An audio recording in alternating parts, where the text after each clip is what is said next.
भगवान बचाएगा। नमस्कार दोस्तों, हमारी जिंदगी का दूसरा नाम ही मुसीबत है। हमारे जीवन में मुसीबतें आती ही रहती है। कोई इन मुसीबतों से हार मान लेता है तो कोई इसका डट कर सामना करता है। बहुत से लोग इन मुसीबतों से टूट जाते हैं और उन्हें ऐसे मोटिवेशन की जरूरत पड़ती है जिसके कारण वह इन मुसीबतों का बिना किसी डर से सामना कर सके।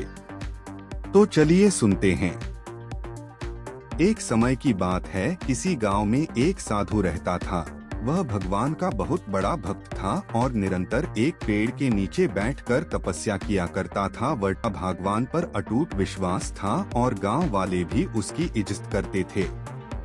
एक बार गांव में बहुत भीषण बाढ़ आ गई। चारों तरफ पानी ही पानी दिखाई देने लगा। सभी लोग अपनी जान बचाने के लिए ऊंचे स्थानों की तरफ बढ़ने लगे। जब लोगों ने देखा कि साधु महाराज अभी भी पेड़ के नीचे बैठे भगवान का नाम जप रहे हैं, तो उन्हें यह जगह छोड़ने की सलाह दी। पर साधु ने कहा, तुम लोग अपनी जान बचाओ, मुझे तो मेरा भगवान बचाएगा।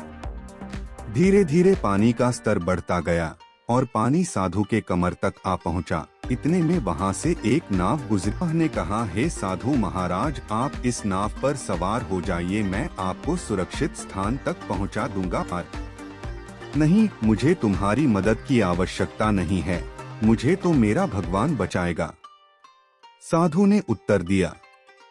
नाव वाला चुपचाप वहां से चला गया। कुछ देर बाद बाढ़ और प्रचंड हो गई। साधु ने पेड़ पर चढ़ना उचित समझा और वहां बैठकर ईश्वर को याद करने लगा। तभी अचानक उन्हें गड़गड़ाहट की आवाज सुनाई दी। एक हेलीकॉप्टर उनकी मदद के लिए आ पहुंचा। बचाव दल ने एक रस्सी लटकाई और साधु को उसे जोर से पकड़ने का आग्रह किया। पर साधु फिर बोला, मैं इसे नहीं पकड़ूंगा, मुझे तो मेरा भगवान बचाएगा। उनकी हट के आगे बचाव दल भी उन्हें लिए बगैर वहां से चला गया। कुछ ही देर में पेड़ बाढ़ की धारा में बह गया और साधु की मृत्यु हो गई।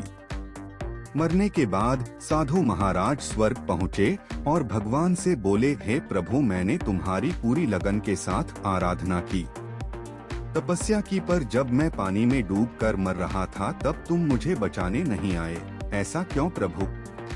भगवान बोले, हे साधु महात्मा, मैं तुम्हारी रक्षा करने एक नहीं बल्कि 3 बार आया। पहला ग्रामीणों के रूप में, दूसरा नाव वाले के रूप में और तीसरा हेलीकॉप्टर बचाव दल के रूप में। किंतु तुम मेरे इन अवसरों को पहचान नहीं पाए। मित्रों, इस जीवन में ईश्वर हमें कई अवसर देता है। इन अवसरों की प्रकृति कुछ ऐसी होती है कि वे किसी की प्रतीक्षा नहीं करते हैं। वे एक दौड़ते हुआ घोड़े के समान होते हैं जो हमारे सामने से तेजी से गुजरते हैं। यदि हम उन्हें पहचानकर उनका लाभ उठा लेते हैं तो वे हमें हमारी मंजिल तक पहुंचा देते हैं, अन्यथा हमें बाद में पछताना ही पड़ता है।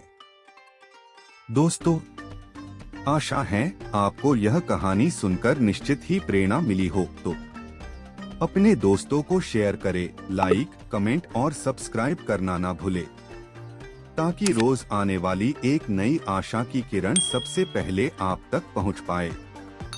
धन्यवाद।